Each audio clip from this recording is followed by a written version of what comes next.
22. So here we have like action is mostly in dermis. And on this power I see there's kind of like a foamy cells. Good. So I want to go high power and see if we have.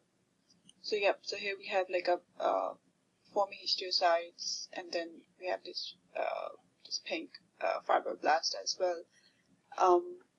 And then we also see like there's some extracellular lipid as well. Good. So the logic behind is like there's a lot of lipid deposition in dermis, that histiocytes gets overwhelmed, and then they have like some extracellular lipid in the dermis. Excellent. So what is this good for? Good for eruptive xanthoma. Yeah, very good. Eruptive xanthoma. So obviously the best way to know eruptive xanthoma is that clinically eruptive means suddenly multiple lesions coming up. Generally when we use the word eruptive, that's what it means. But this eruptive xanthomas have a microscopic pattern that can kind of clue us in to the diagnosis, thankfully. That's what we're seeing here. Okay, the pattern that we're looking for is the extracellular lipid. Because otherwise, if you just have this looks just like a xanthelasma. It's just foamy histiocytes in the dermis, in between the dermal collagen, right?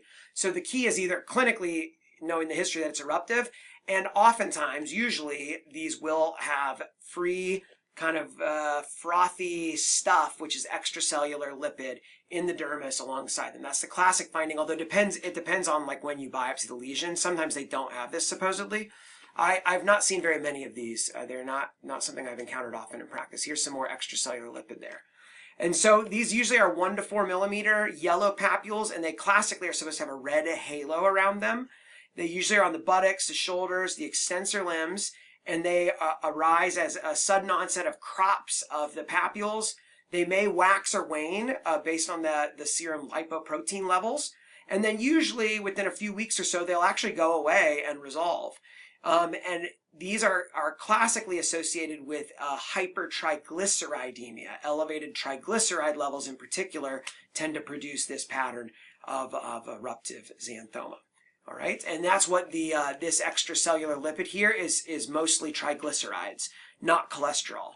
So I guess most other xanthomas, the predominant lipid is cholesterol, and in these, it's mostly triglyceride. All right, so that's a nice example of an eruptive xanthoma.